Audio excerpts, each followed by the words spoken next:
Welcome to the Cumulus Media Quarterly Earnings Conference Call. I will now turn it over to Colin Jones, Senior Vice President of Corporate Development and Strategy. Sir, you may proceed.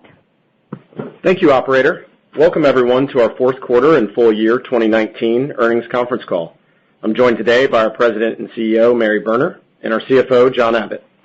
Before we start, please note that certain statements in today's press release and discussed on this call may constitute forward-looking statements under federal securities laws. Actual results may differ materially from the results expressed or implied in forward-looking statements. These statements are based on management's current assessments and assumptions, and they are subject to a number of risks and uncertainties. In addition, we'll also use certain non-GAAP financial measures. We believe the supplementary information is useful to investors, although it should not be considered superior to the measures presented in accordance with GAAP. A full description of these risks, as well as financial reconciliations to non-GAAP terms, are in our press release and 10-K. Some of this information hasn't yet been updated on our website as a result of some technical issues, but we hope to get that up soon. So in the meantime, you should be able to access the press release and filings via various wire services or searches, and also on the SEC's EDGAR website. A recording of today's call will be available for about a month, and details for how to access that replay can also be found on our website. With that, I'll now turn it over to our President and CEO, Mary Berner. Mary? Thanks, Colin, and good morning, everyone. I'm pleased to report that 2019 was another year of strong performance for Cumulus. Here are the headlines. For the second year running, we delivered an increase in revenue on a same-station basis, driven by industry-leading digital growth of nearly 60%. For the third consecutive year, we grew adjusted EBITDA, ex-political. We generated $146.5 million of gross proceeds from a number of significantly accretive transactions, which were completed at a more than 13 times multiple. We completed 2 swaps, which created market-leading clusters in our Indianapolis and Allentown markets. We generated strong operating cash flow of $94 million, normalizing for M&A-related items. We paid down $220 million of debt, reducing net leverage to 4.7 times, bringing our total debt paydown since emergence from Chapter 11 to $275 million, which in total translates to approximately $13.75 per share of value. And we executed a full recapitalization of our balance sheet that lowered interest costs and extended maturities to 2026. It was a busy and, thanks to the efforts of our terrific team, a productive year. Turning to fourth quarter, revenue was down 4.4% on a same-station basis and down 1.7% excluding political, in line with the pacing we gave during our last earnings call. Expenses for the quarter came in slightly better than we indicated. However, those gains did not fully offset the impact of the year-over-year political comp, nor the soft start to the quarter. As we said on our third quarter call, it was a difficult start to the quarter impacted by declines in advertiser demand that we believe reflected the negative political and economic news cycle that dominated the early weeks of Q4. While demand did pick up as we moved into December, it was not enough to offset the slowdowns we experienced early on. Nonetheless, despite the fourth quarter dip, we are pleased that the strategies we've been executing against all year have not only allowed us to deliver growth ex-political in 2019, but have also given us the ability to make substantial progress in reducing our leverage toward our goal of 4 times. As we are continuing to focus on our 3 strategic priorities, I'd like to take a minute to recap how each contributed to our 2019 performance. The first of these, enhancing operating performance, requires a singular focus on executing everything we do in the smartest way possible. 2 key implementations of this strategy are, first, optimizing the yield on our inventory within and between sales channels, and reducing fixed costs in a strategic and thoughtful way across the company. In Q4 alone, we generated nearly $7 million in incremental high-margin revenue from the development of opportunistic vehicles created to meet demand, resulting in incremental sales from major advertisers and from moving inventory between channels to maximize the utilization of impressions that would formerly have gone unsold.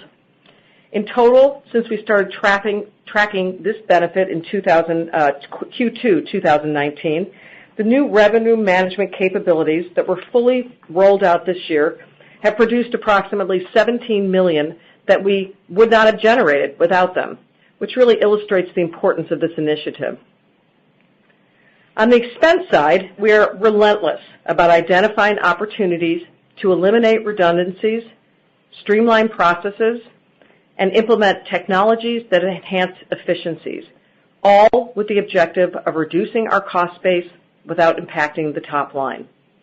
We've instituted rigorous review processes to reduce the costs of our contractual relationships, optimize platform-wide costs like telecom and utilities, deployed our 24/7 syndicated programming product to reduce costs on certain stations, and eliminated some events that had limited ROI. Additionally, we also consolidated our traffic functions, formerly handled in each individual market, into 3 centralized hubs, an opportunity that was substantially enabled by the new traffic and billing system that we also completed this year. And we eliminated a redundant network operations facility and moved our New York operations from 2 facilities into 1, which will deliver savings mostly in 2020. To put our cost management into perspective, in total, expenses increased by $12.5 million in 2019. But more than all of that increase can be attributed to variable costs tied to our growing revenue streams, predominantly in digital. Since we will continue to be confronted with contractual increases in real estate leases and other agreements, and will need to fund our high growth areas, our keen focus on expenses will remain an essential component of driving EBITDA going forward. Our second strategic priority is the development of our digital businesses as generators of meaningful and, importantly, profitable revenue growth. In the fourth quarter, across our digital businesses, revenue grew 40%, and as I said, nearly 60% for the full year. With that performance, digital now accounts for 8% of the company's revenues, up from 3% when we started these initiatives. C-Suite, our local digital marketing services platform, and Streaming Together have maintained their significant growth trajectories, up 32% in the quarter and 42% for the year. These revenue lines were developed to capitalize on one of our company's core assets, the relationships that we have with over 30,000 local businesses. By combining and selling these digital offerings with our legacy radio products, we're able to produce better results for our advertisers and give them many more tailored options and potential customers. Additionally, we are actively managing our C-Suite digital product portfolio to make sure that we're always staying ahead of our clients' needs. For example, adding innovative capabilities like the Cumulus Creative Concierge, an exclusive platform that provides coordinated spot and digital creative to local advertisers, and the Epic Guarantee, which is the industry's first integrated local radio and digital lead guarantee program. We remain the fastest growing podcast network in the U.S. with approximately 85 million monthly downloads.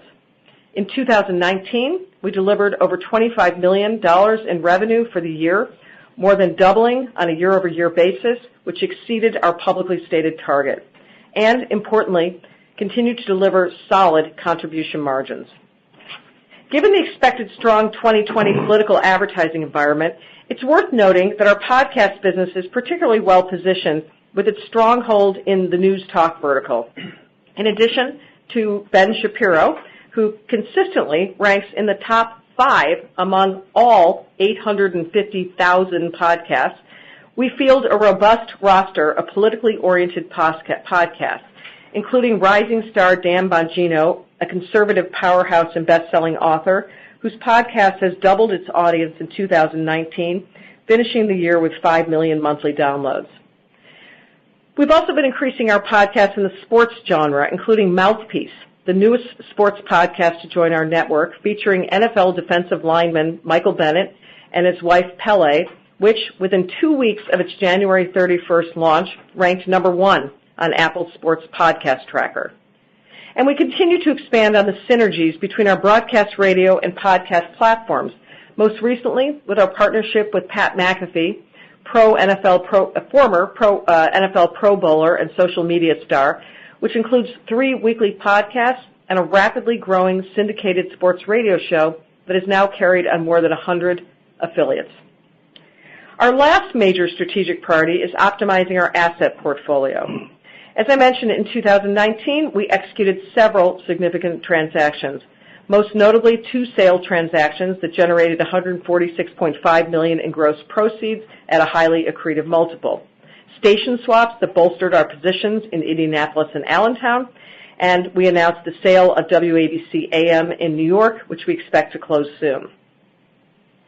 With regard to non-core assets, we made important progress on the long-awaited D.C. land sale. John will provide more color in a moment, but since we last spoke, we made it through a key approval hurdle, which paves the way to finalize a revised deal in the near term. We are also exploring potential new opportunities to monetize other non-core assets. Most specifically or significantly, we are considering strategic alternatives regarding our tower portfolio, which consists of over 250 owned tower sites across 32 states. And we are also working on ways to monetize some land that we own in Nashville. More on those opportunities in future quarters. Of course, as we've discussed before, these strategic priorities help us to deliver on our financial goals of maximizing free cash flow, reducing leverage to below 4 times, and investing in opportunities that can have outsized returns for us. As I mentioned before, this year we generated approximately $94 million in operating cash flow, normalizing for M&A-related items. We used that cash flow and M&A proceeds to reduce net leverage to 4.7 times at year-end, bringing us much closer to our goal of 4 times. We also opportunistically tapped the capital markets to recapitalize our entire exit facility. So to reiterate, we are committed to these financial goals and, of course, to the execution of the strategic priorities that allow us to achieve these goals. We have every confidence that this course will provide the right financial flexibility for the company while creating value for all our stakeholders in multiple ways over a longer period of time. As we look ahead to Q1, I should first note that we haven't reported our year-end results this early in over a decade, so we are just halfway through the quarter. At the moment, revenue is pacing down low single digits on a same-station basis, excluding political, in part because Q1 2019 was a particularly strong quarter for national and network channels, and currently those revenue streams are pacing down. At this point, this is somewhat offset by growth in our digital businesses. That said, Q1 has a lot of room to run, particularly when you consider that March is generally the biggest month of the quarter. Additionally, political is about 100 basis points tailwind at this point, and we're optimistic about the prospects for political spending for the rest of the quarter and the year, as our footprint matches up fairly well to Super Tuesday primaries. So with that, I will turn the call over to John. Great. Thank you, Mary. As with prior quarters, for the sake of comparability, I'll speak to our financials on a same-station basis, adjusting last year's numbers for all of the M&A transactions that we've completed. I would note, though, that our numbers are not adjusted for the announced sale of WABC to Red Apple Media. You may remember that last quarter we reviewed our segment reporting and determined that because we're now operating the company as one unified business, our results are more appropriately reported on a single segment basis. To help everybody understand this transition, I'd point you to the last few pages of the press release, which provides a historical quarter-by-quarter breakdown of the new revenue presentation. With that, I'll move on to the quarter and full year results. Total revenue for the quarter was down $4.8 million or 1.7% from Q4 2018, including the impact of political. In Q4 2019, political revenue was $3.1 million as compared to $11.3 million in Q4 2018, resulting in an $8.2 million difference. Consistent with the rest of the year, our national channel performed well, up low single digits on a year-over-year basis, while digital, which includes our C-Suite, streaming, and podcasting revenue streams, was up more than 40%. As we noted on our last call, the network ad channel was experiencing some unevenness in the fourth quarter, in part because of some cancellations and shifting of business between quarters. As a result, unlike the strength we saw in the first 3 quarters of the year, network revenue in the fourth quarter finished down low single digits. Local spot revenue continued to be affected by market-driven challenges and was also down in the quarter. Including the impact of political, total revenue was down $13.1 million, or 4.4%, from Q4 of 2018. Moving down the P&L, total expenses declined in the quarter by $1.5 million, or 0.6%. As we've discussed in past quarters, the continuing shift in our revenue mix from local spot to digital revenue, which carries a lower margin, led to increases in our variable costs. Those increases, combined with a handful of other largely one-time increases, such as the increase in amortization of new local commissions and comparisons against credits in certain expense lines last year, were more than offset by proactive expense reductions. That's generally been the financial picture for the whole year, but because of some of the revenue weakness early in the quarter, EBITDA in the quarter declined on a same-station basis and excluding political by $4.2 million, or 8%. Without normalizing for political, and of course Q4 is the heaviest quarter for political, EBITDA came in at $50.7 million, a decline of $11.6 million, or 18.6% year over year. Turning to full-year results, total revenue for 2019 increased $14.8 million, or 1.4% on an ex-political basis, and increased $1.3 million, or 0.1%, including political. As Mary mentioned, this is our second straight year of top-line growth following 4 straight years of decline. For the year, digital again led the way with industry-leading growth of nearly 60% year over year. National spot and network revenues also grew year over year, finishing up low double digits and low single digits, respectively. Somewhat offsetting those increases were a 5% decline in local spot, which was under pressure throughout the year, and the tough political comparison to 2018. And just to do the quick math for you, political was lower by $13.5 million, political revenue lower by $13.5 million in 2019. Expenses for the year, as Mary said, were up $12.5 million, or 1.4%.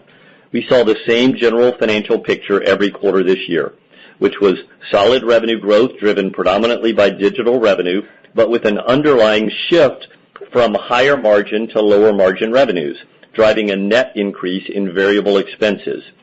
For the full year in 2019, the net increase in variable cost associated with changes in revenue accounted for more than 100% of the $12.5 million total expense increase for the year. What that also means is that we were able to fully offset all other expense increases, whether they were one-time or contractual escalations, with active cost reduction efforts. Putting revenues and expenses together, excluding the impact of political, EBITDA for the year grew by $1 million, or 0.5%, marking the 3rd year in a row of ex-political EBITDA growth, which is something we're very proud of. Including this cyclical impact of political, EBITDA declined $11.2 million, or 5% on the year. Looking ahead to the first quarter of 2020, Mary mentioned that our pacing ex-political is down low single digits, and political is about 100 basis point tailwind at this stage. I would also note that as a result of the M&A activity from earlier this year, our as-reported Q1 2019 numbers aren't the right comparison for Q1 2020. To help with your modeling, the Q1 2019 numbers adjusted for M&A, including political, are $255 million for total revenue, $255.1 million for total revenue, and $39.8 million for total EBITDA. These numbers also exclude WABC on the assumption that we'll close that transaction at some point in this quarter, but obviously we'll have WABC in our numbers for part of the quarter this year, and we can help you with those adjustments at the end of this quarter.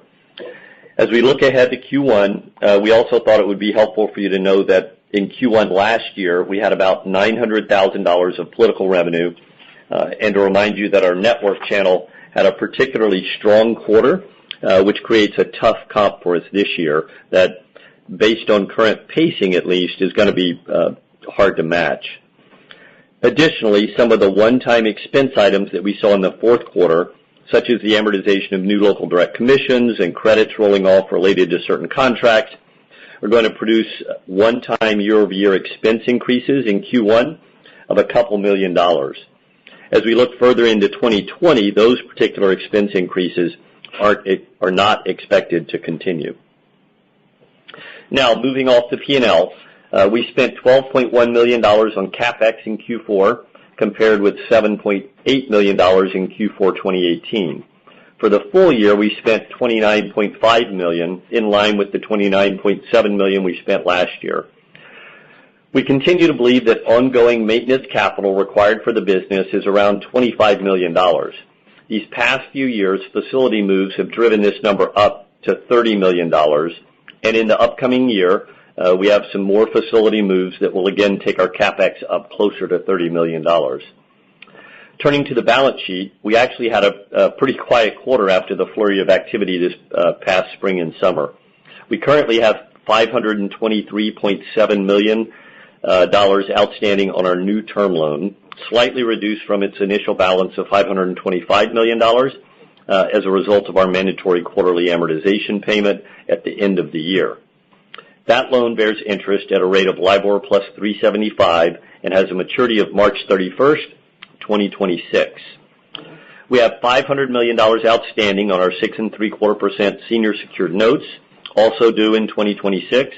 As Mary mentioned, net leverage now sits at 4.7 times, and debt was reduced by more than $220 million in 2019 and more than $275 million since emergence from bankruptcy. Said differently, the company has paid down debt in an amount that equates to over $13 per share. Finally, as Mary mentioned, we have several non-core asset opportunities to update you on. First, on the D.C. land sale.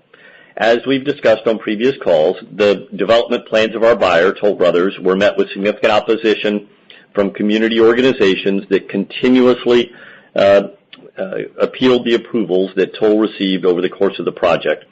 On the last call, we noted that there was some court action in our favor, as one of those appeals was dismissed. We're pleased to announce that not only has the court now ruled on the other outstanding appeal in our and Toll's favor, but the appellants have chosen not to file a third appeal. This is a great outcome for us, as these two approvals were the most significant remaining hurdles to solidifying a deal with Toll. We don't have further details to share on today's call, but we're optimistic that we'll be able to finalize and announce a revised deal in the relatively near future. Second, Mary mentioned that we have a piece of land in Nashville that is a result of the general appreciation in Nashville real estate over the past few years has become a potentially valuable piece of property.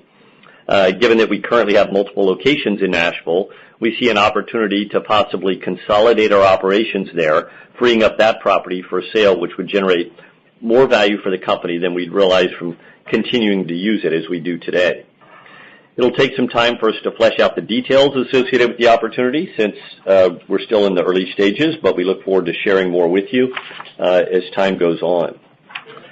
Lastly, on the asset front, Mary mentioned we've been exploring options for some or all of our tower portfolio. We own over 250 broadcast towers and are the last radio broadcast group to own such a large portfolio in the U.S. Given the dynamics in the tower market, where multiples are well in excess of multiples in our industry, we may be able to take advantage of a sale-leaseback opportunity that could be beneficial to us. Here again, we're at a very early stage in our exploration, and we expect to be working through the possibilities over the next couple of quarters. Finally, I'd like to give a quick update on the status of the petition for declaratory ruling that we filed with the FCC. As you may know, our current equity share structure, which consists of Class A and B shares and Series 1 and 2 warrants, was crafted to comply with the rule that limits foreign ownership to 25%. However, to simplify this structure and accelerate conversions of warrants into Class A shares that trade on NASDAQ, We filed the petition for declaratory ruling in July 2016 to allow higher foreign ownership in our stock than permitted under the rule. Approval of our request involves not only the sign-off by the FCC, but also the review of a group of representatives from the executive branch named Team Telecom. The FCC issued a public notice on our petition on May 21st last year, and the Team Telecom review started shortly thereafter. No party other than Team Telecom filed comments with respect to the petition, and the period for filing comments is closed. Just yesterday, we received very positive news that Team Telecom had completed their review. So we've cleared a critical hurdle in the process, and now this goes back to the FCC, and we believe this last step with the FCC will take a few more months. We'll continue to keep you apprised of developments on this matter, and as we think its resolution will be an important step forward in enhancing the liquidity of our Class A shares by making it easier to convert the warrants into Class A shares. And that concludes my prepared remarks. Great. And before we go into Q&A, since this is John's last call with us, I'd like to just thank him for his many contributions to Cumulus and, of course, wish him all the best in his next adventure. With that, we'd like to open up the line for Q&A. Operator, we're ready for our first question. All right. Ladies and gentlemen, we will now begin the question and answer session. If you would like to ask a question, please press star 1 on your telephone and wait for your name to be announced. Your first question comes from the line of Sakin from Wolfe Research. Please ask your question. Indicated that political was coming in strong, especially for the first quarter, which has historically not been the case. What have you guys seen in terms of bookings so far, and how much is it from Bloomberg? And I know it's a little early, but can you share a political outlook for 2020? Yeah, I'm happy to do that. We're optimistic about that this will be a robust political year. Yes, we've seen some nice spending from Bloomberg. We've seen some nice spending from Tom Steyer. Probably most relevant is that we have a really good footprint for Super Tuesday. We have stations in 11 of the 14 states, and we also have, there's a primary in Nevada and next week and South Carolina where we also have a good concentration of stations. So, A, we're well positioned, and B, yes, we're seeing some nice dollars from, the big bucks, the Bloomberg and at this point Steyer. Also, as I mentioned, both podcasting and, as I didn't mention, our station group lines up nicely with political talk radio. So the actual asset portfolio lends itself well to political advertising. So we're encouraged. We do have big comps from 2018. That was a particularly robust year, $20 million. And we look at political year over political year. But at this point, we're encouraged. Got it. And there seems to be a lot of moving pieces on the expense side with your cost savings and investments in digital. As we look out into the rest of 2020, how should we think about expense growth? Is there any way you could quantify it? Yeah, I think we're going to see the same trends that you've been seeing, which is as our revenue mix shifts, we'll have some increased variable costs coming from that, but we will continue to find ways, and I think we have some really good plans for this year to do this, find ways to identify efficiencies, re-engineer processes, and reduce our expenses in other areas to offset what are natural embedded escalators across any number of contracts, right, or any other numbers of expense areas, right, whether that be personnel or big vendor contracts or rights fees or whatever it might be.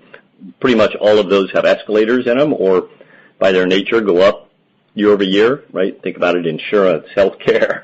But we feel good about the initiatives we have underway to offset those increases. Got it. And that was it. Thanks, guys. Great. Thank you. Once again, if you would like to ask a question, please press star 1 on your telephone keypad. Your next question comes from the line of Zach Silver from B. Riley FBR. Sir, your line is open. Okay, great. Thanks for taking the question, and best of luck to you, John, in your next venture. Just wanted to ask. Yeah. Just wanted to ask one on network. It's been a lumpy line historically, and but it also has been a good source of growth for you guys over the past couple of years. Can you give us a little bit more detail around what's driving the weakness in the first quarter and what drove the weakness in 4Q? Is it a share shift, or is it your sense that the entire network market is weak? I'll take that.